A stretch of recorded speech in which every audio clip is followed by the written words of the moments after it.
Hollywood, California, the makers of Old Gold cigarettes present the Comedy Theater.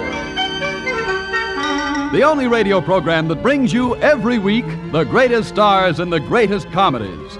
Tonight's play, the radio version of the Paramount production, The Major and the Minor, starring Joan Fontaine and Sonny Tufts. And here is the director of the Old Gold Comedy Theater, Mr. Harold Lloyd.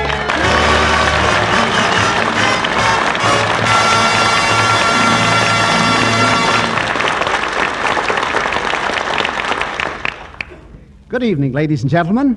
Tonight we are very proud to present the lovely and very talented actress, Miss Joan Fontaine, who incidentally can currently be seen in the Hal Wallace production for Paramount, The Affairs of Susan. Appearing with Miss Fontaine is that rapidly rising young star, Sonny Tufts, whose fine performance in the Paramount Technicolor production, Bring On the Girls, has assured him of a top spot among the nation's stars. But now, on with our play tonight, The Major and the Minor.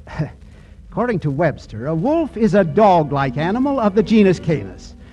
Well, obviously, Mr. Webster never moved in the same circles as Susan Applegate. Like our little boy in the fable, Miss Applegate has done nothing but cry wolf, wolf since her arrival in New York, but with a lot of reason. However, from now on, things are going to be different for Susan.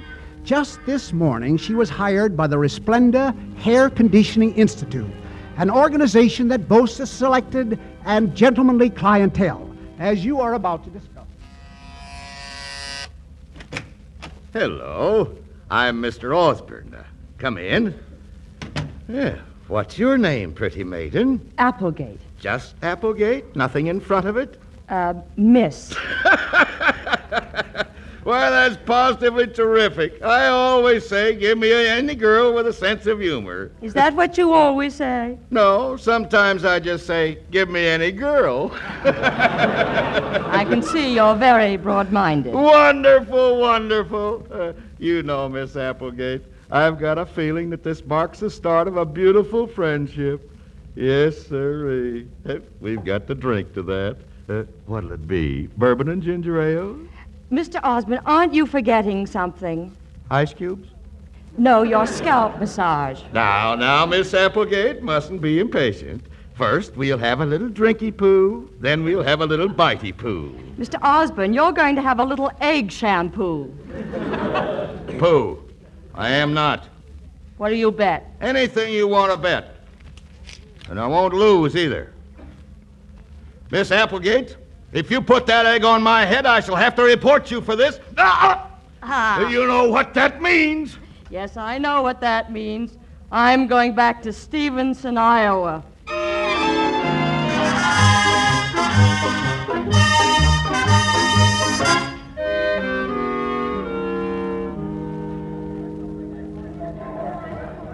Train leaving on track 9 for Philadelphia, Wilmington, Baltimore, and Washington.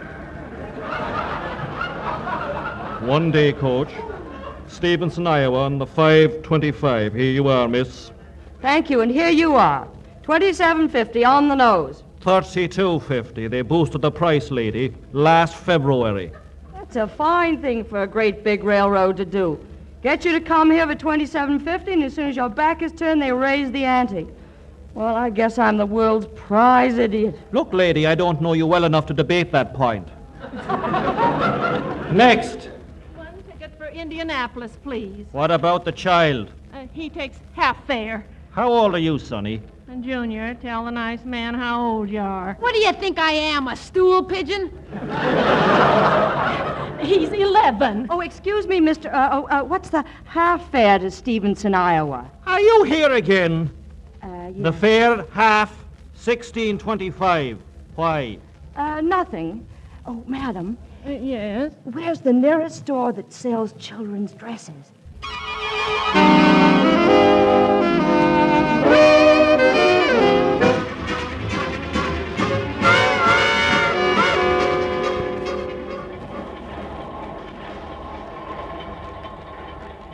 Have you tickets ready. Tickets, please. A casket, a tasket, a green and yellow basket. Tickets, please. Here you are, mister. Half fare? Uh-huh. How old are you, miss? 12 next week. So you're going to be 12 next week, huh? Uh-huh. I'm gonna have a party and a cake and candles and presents and everything. When were you born? Quite a while ago. What year? Oh, let me see. 1945 minus 12, 2, 5, put down 3, 9, carry. Oh, 1933. You look kind of filled out to be only 12. How do you explain it? Vitamins. Vitamins? A and B and gland trouble. The gland trouble runs in the family, and so do I. Hey, come back here, come back here. I'm in a hurry. Oh, that was close. Hello. What's the matter, child? You lost? Well, sorta, kinda. Well, maybe I can help you. What's the letter on your mother's drawing room? I'm not with Mother. I'm alone. Well, where's your ticket? The man took it. Conductor? Well, suppose we ring him for him. Oh, no, please. I don't like him. Why not, child? Well, he's a Jap spy. That's what he is. He's really like measles in Dick Tracy. Oh, you poor dear. What's your name, child? Susan, only they call me Susu. Well, Susu, since you lost your ticket, you're going to sleep right there. What? Oh, no, I couldn't. In heaven's name, why not, child? There's an extra berth. Oh, well, you're awful kind, but my mother told me, well, after all, you are a strange gentleman. Well, permit me to introduce myself. My name is Kirby, Major Philip Kirby. Pleased to meet you, Major Kirby. Well, thank you. I'm assigned as an instructor at the Wallace Military Institute, and though not for long, I hope. I just spent a week in Washington trying to get a transfer. Oh, gosh, all the way to Washington just for a transfer. I could have got you one from the streetcar conductor. Well, now that we've dispensed with the formalities, suppose we go to bed. Major Kirby. Now, Sue, don't call me Major. It makes me feel positively ancient. Just call me Uncle Philip. Uncle Philip? That's fine. Now, have you got a nightie with you? Yes, Uncle Philip. Well, why don't you go in the washroom and change? You sure it's all right? Perfectly. Just sing out if you have any trouble with your buttons. I haven't had any button trouble for a long, long time. Well, hurry, dear, and Uncle Philip will tuck you in. Oh, you really don't have to. Nonsense, child. There's no trouble at all. It'll be a pleasure. That's exactly what I was afraid of.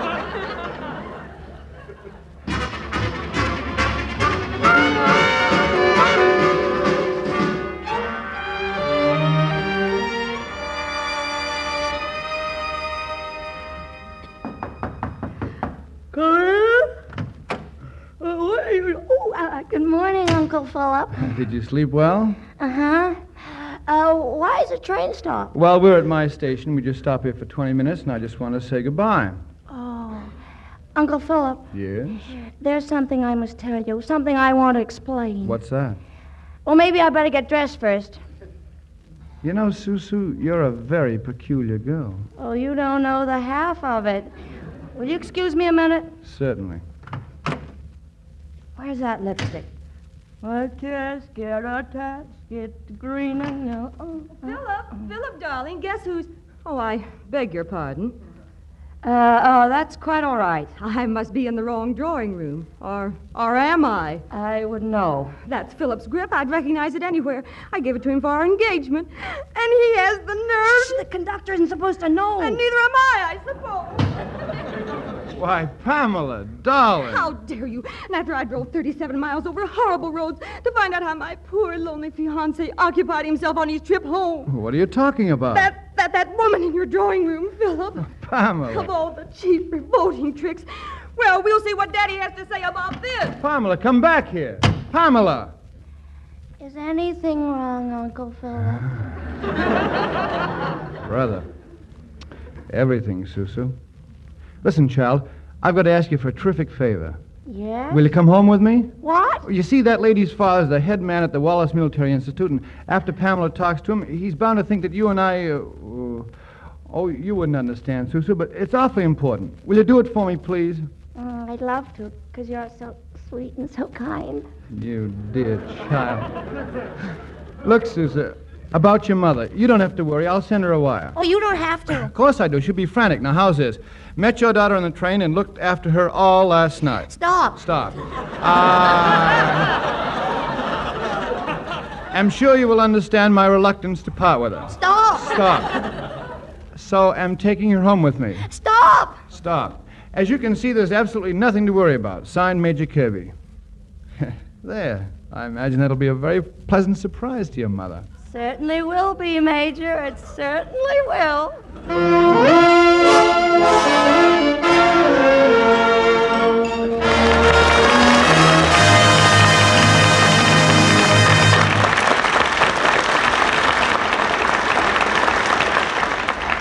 Well, it does appear as though the major may be in for a minor surprise and the minor may be in for a major surprise. It's all according to how you look at it. Isn't that so, Bob Williams? Why, yes, and many women have their own way of looking at things, too. Now, you take the case of the woman who's worked all day fixing up a swell dinner for company. Well, at the last minute, the company calls up to say they're not coming. So, does this woman get herself into a stew? Does she boil over and throw pots and pans out of the window? No, she just relaxes and says to herself, Why be irritated? Light an old gold. Naturally, because, smokers, an old gold has all the ingredients for real pleasure. Grand extra flavor, plus special protection against cigarette dryness. You see, Old Gold's blend of great tobaccos, including a touch of tasty Latakia tobacco, is conditioned with the special moisture-protecting agent we call apple honey. Made from the juice of fresh apples, it helps prevent cigarette dryness. So, for a better, keener, tastier smoke, light an Old Gold. And remember, while we're producing all the cigarettes possible without sacrificing Old Gold quality, our armed forces get first consideration. At the same time, we're doing our utmost to assure fair distribution of remaining Old Golds. So, if you must be content with substitute brands today, be content to know that tomorrow, if you ask, your dealer may have Old Golds.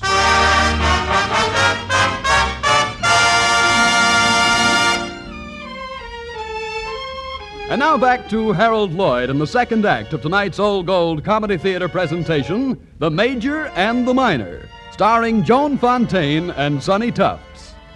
All right, Mr. Lloyd? So, a reluctant Susan Applegate finds herself a guest at the Wallace Military Institute, at least for the weekend. Even Pamela has relented and, desiring to make Susu comfortable, has installed her in her young sister Sue Lucy's room. As our scene opens, we find Lucy and Susu talking. Oh, Lucy, what a pretty room. And look at the teeny-weeny goldfish and their flopsy-mopsy tails. And look at this itty-bitty one. He wants a din-din. All right, sister, let's can the baby talk. Well, Lucy, what do you mean? You're not 12 just because you're acting like 6. Oh, really? I don't know what you're talking about. I think I'm going to swoon. I mean, I actually am. It would be wasted on me, sister. I'm not a Sinatra fan. See all those books? Biology and anatomy. I'm a scientist like Madame Curie. And you expect to fool me? Why? Look at yourself. And talk about those adolescent adiposity. Adolescent what? Baby fat to you. Well, it's completely disappeared. How old are you anyway? 20? 25? Oh, okay, Madame Curie. What's your price? I warn you, I'm a little strapped for cash. That's the reason for this get-up. My dear child, blackmail as such holds no appeal for me. You mean you're not going to tell your sister? No. I don't get it. We scientists have a name for a girl like Pamela. I'll spare you the Latin. I don't think you'd understand it. But translated, it spells stinker. She's awfully pretty. So's a black widow spider. And Philip's in love with her. Which ends all time the myth of male superiority. You know what Philip wants most in this world? To get into active service. Well, who's stopping him? Pamela. She's moved him on earth to keep him chained to a desk here. Well, I wish I knew someone in the War Department. So do I. Anyway, I can't stand Pam. Well, for Philip's sake, I hope you work something out. Who would that be? Probably the surprise Uncle Philip promised you. Come in. Miss Applegate? Yes? It has been suggested that the most intelligent member of the Cadet Corps convoy Miss Applegate on a tour of inspection. Well, I don't know. I really... May I assure Miss Applegate that she will find Cadet Lieutenant Osborne not only extremely witty, but plenty good-looking, too. In certain circles, he's considered very charming company indeed. Well, all right. When will he be here? Miss Applegate, I am Cadet Lieutenant Osborne.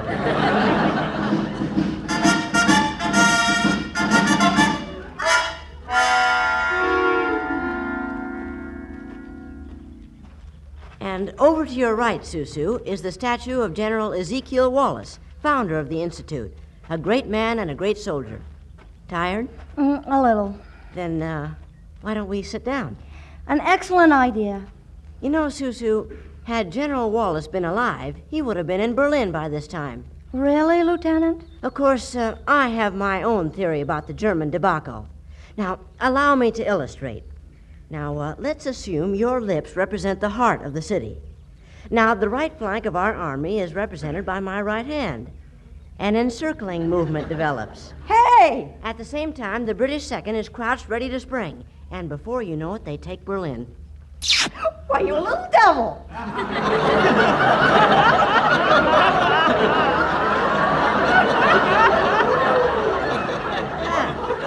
Hot stuff, huh?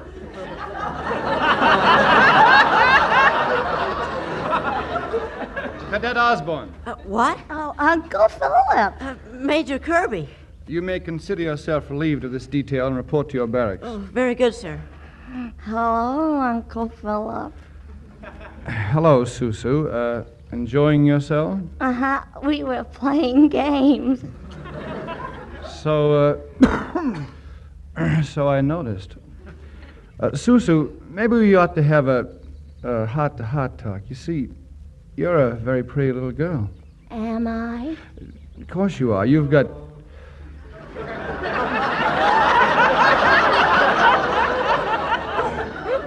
You've got nice eyes and good straight legs. Major. Susu, what I meant was, well, if a boy tries to kiss you, you ought to do something about it. What? Well, maybe if you made yourself a little less attractive, or you could bite him. No, couldn't do that. But if you were to... Susu. Do you know what you're doing now? No, Uncle Philip. Well, stop doing it anyway. It's not right. Why? Well, it's bound to give a man... I mean, a boy, ideas. Well, is that wrong? Mother says ideas are a good thing for young people to have. Not these ideas, Susu. They're bad for children, and they're even worse for a grown-up.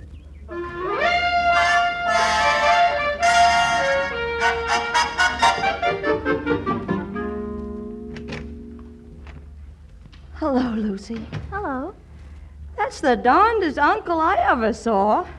Say, what are you doing there? I'm about to open this telegram Pamela gave me to send to Washington. That's a federal offense, babe.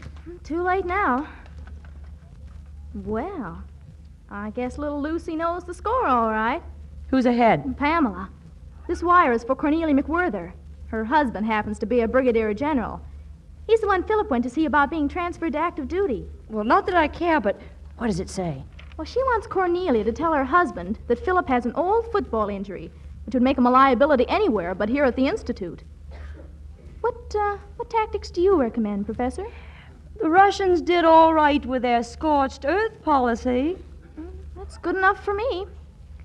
You know, of course, this makes you a partisan in the battle. I know, comrade, and when they catch partisans, they generally throw them to the wolves. What was that?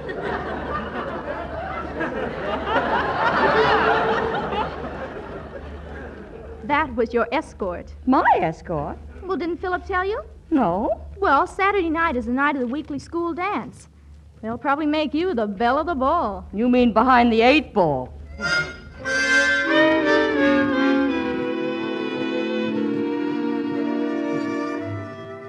Susu, Did anybody ever tell you the way you make with the feet is strictly out of this world? Oh, Lieutenant, how you do carry on. I'm serious, Angel. I've been looking for you all my life. Well, I must have kept you waiting at least 14 years.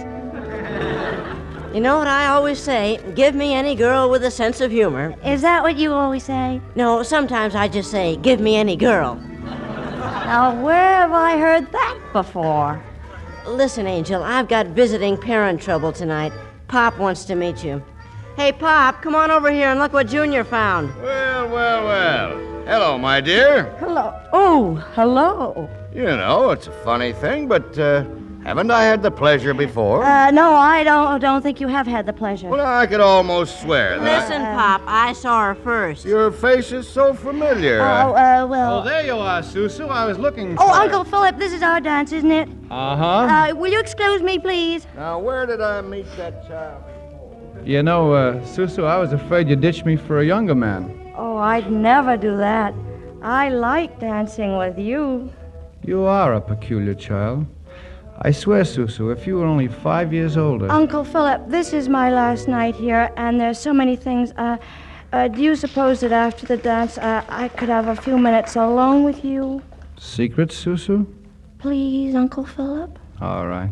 Suppose we make it for 10:15, right at this spot.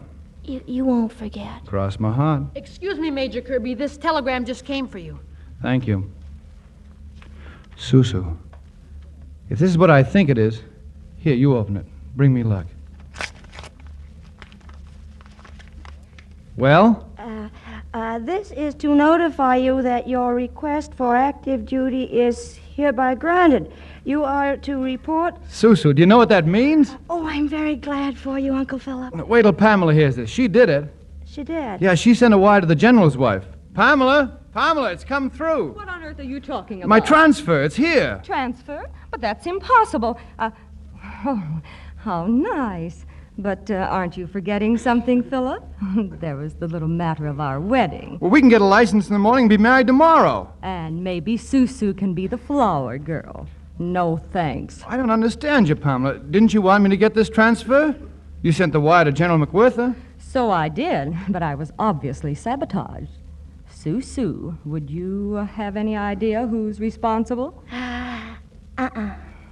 Well, it really doesn't matter now. Oh, yes, it does, darling. This is war, Philip. And in wartime, we hang saboteurs.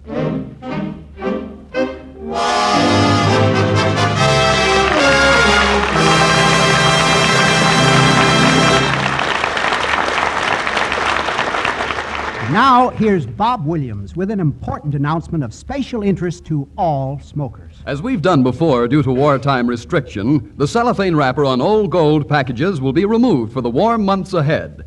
Cellophane is most effective during the winter months when artificial indoor heat tends to dry out tobacco.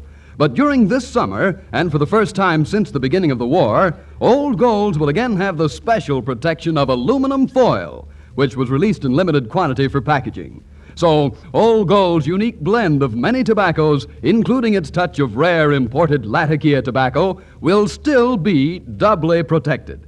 Protected by aluminum foil and protected by apple honey, which helps guard Old Golds against cigarette dryness. Yes, the grand, fragrant aroma and swell taste of Old Gold will still be well protected to give you your full quota of smoking enjoyment. If you're not already getting Old Golds wrapped in aluminum foil, they'll be coming to you in their new dress real soon. Distribution is just about complete. So keep asking for Old Gold and enjoy a finer tasting cigarette.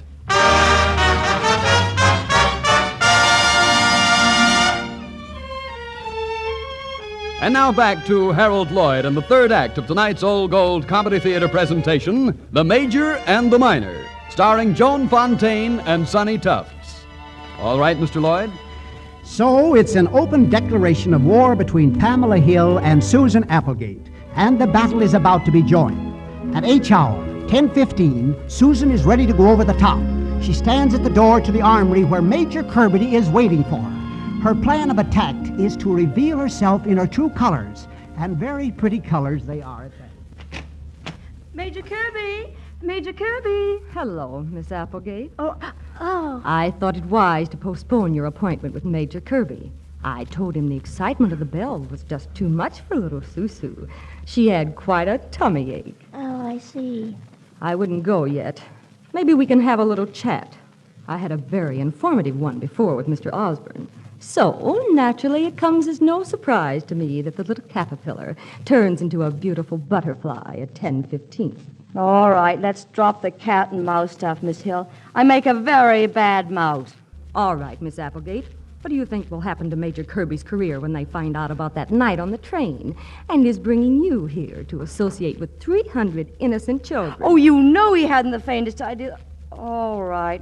What are your terms? Unconditional surrender. Either you leave tonight without one word to him, or there's going to be a rip-snorting scandal with somebody cashiered out of the service. Somebody rather useful. Thank you for putting it on such a patriotic basis. And now, don't you think you'd better hurry if you're going to make the 11:45 train? And watch yourself crossing the campus. That's quite a costume you're wearing for a girl of 12. You should be glad I'm not 12, Miss Hill. I was an awfully straightforward child. I used to spit.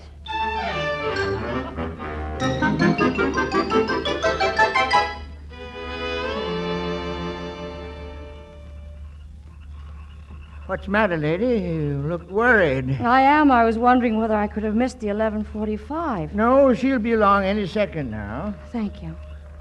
Yeah, there she comes now. About 10 minutes late, isn't she? Major Kirby. Hello, Susu. What are you doing here? Well, I'm crazy about railroad trains. Oh, you are? Uh-huh. And you? Well, I'm on my way to Stevenson, Iowa. Now, that's a coincidence. That's exactly the place I was bound for. Why? Well, I had a little talk with a friend of mine named Lucy Hill, and she convinced me that I ought to investigate the local talent. Seems to think I could do a lot worse than marry one of their hometown girls. And then my next stop is Berlin. Well, if you're planning to visit Berlin, I might be of some assistance. You know the town? No, but I have my own theory about how it might be captured. Now, assume your lips represent the heart of the city. Now, the right flank of our army is represented by my right hand. A slow encircling movement develops. I see what you mean. And at the same time, the left flank of our army is crouching ready to spring, and before you know it, they take Berlin. How can we lose?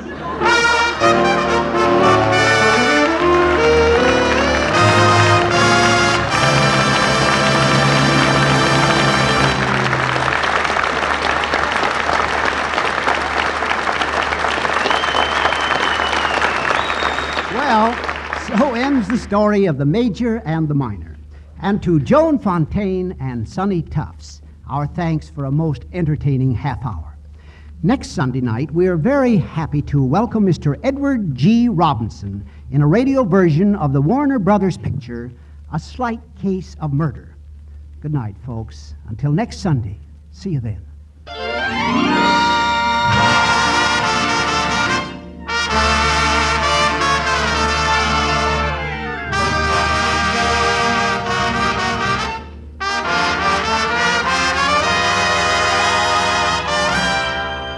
The Major and the Minor was presented through the cooperation of Paramount Pictures, whose current picture is practically yours.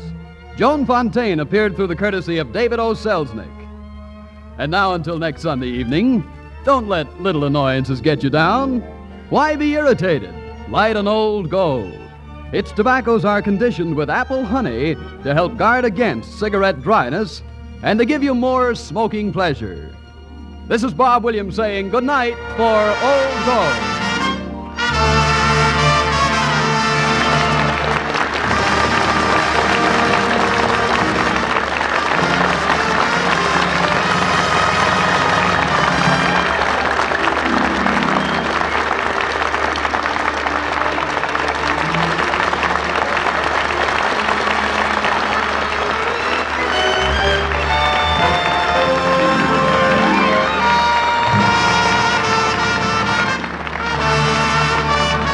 The National Broadcasting Company.